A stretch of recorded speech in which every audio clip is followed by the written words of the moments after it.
This is what I am talking about. I really enjoyed this movie because today we are going to be reviewing for you 28 years later. Before I get into how I feel about this movie and everything in between, I'll give you a bit of context and you know what's coming up. You know I'm going to be reviewing this movie. And just so you know, there will not be loads of spoilers throughout the review. So don't worry, you're not going to get spoiled on the movie. If you haven't seen the movie, still give yourself a chance to go see it at the cinema.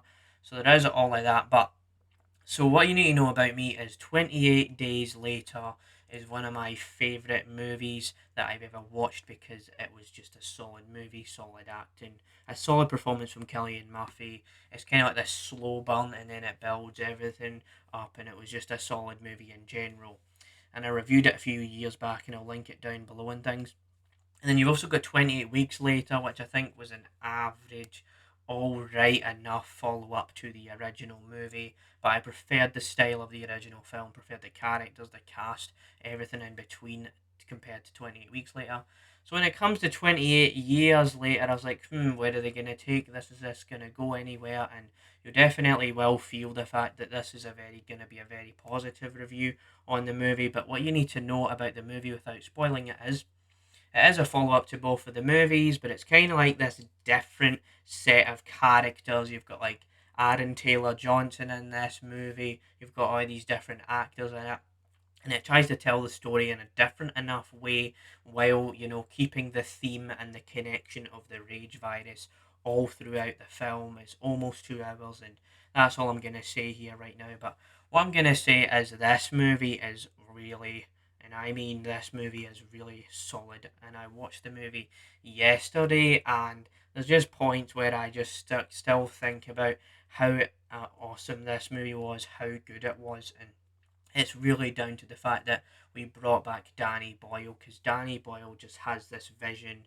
has this certain way to do the way he makes his movies, and he just brings a lot of style into the movie. Like, the first thing I will say is the filmmaking is amazing throughout the movie. The way they shoot the shots and the way the sound is a bit creaky, or it's a bit loud, or it's a bit everything's buzzy or making noises and everything's going crazy. Like the way he would shoot, or it would go up close, and then there'll be these scenes where it's all down below like that. Like the detail in the filmmaking, man, was really, really solid. On top of that, then you get a lot of really good acting performances. While Rafe Fiennes isn't in the movie for the entire runtime, he really does put on a solid performance here. Aaron Taylor Johnson, there's even like a kid actor in this movie that puts on a really solid performance.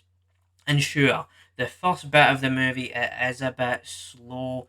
It's a bit hard to kind of get into the groove of things, but once it gets going, oh yeah, it never stops. And what I do appreciate about this movie is that it tries something different. It knows it's in a familiar franchise situation here, but it tries something different where the characters use different weapons to take out the zombies, as opposed to like the guns and the machine guns in the other movies. They do use like bow and arrows and things like that, and that was really cool and just really awesome to see all of that. So there's just a lot of really good acting performances and everything in between.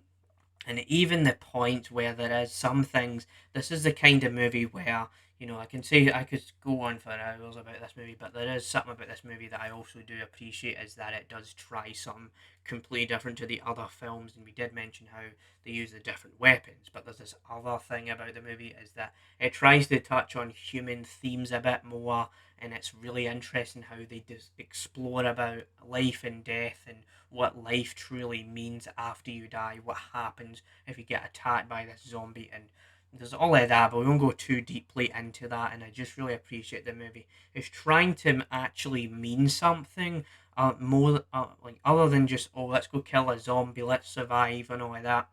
So I did appreciate that it was trying to be more experimental with the storyline and tell it in kind of a different way. And so yeah, I really did enjoy the film.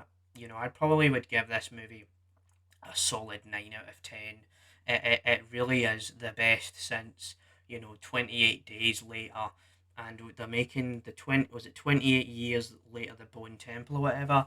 I really am looking forward to that as well, because apparently Killian Murphy's coming back into the swing of things with that movie. So there was a lot of things I could have said about the movie, but I did refrain myself from talking about the spoilers, because you don't want to ruin a new movie that's come out a couple of weeks ago, if you know what I mean. So that's what I felt about the movie. I just really enjoyed this movie. I think it might be one of my favorite movies I've seen this year, though there is a lot of competition in terms of that. But that's my review of 28 Years Later. I hope you enjoyed this review, and stay tuned for more like this one. So yeah, thank you Danny Boyle for making this movie, and I cannot wait to see more and more and more of this IP. So yeah, bye.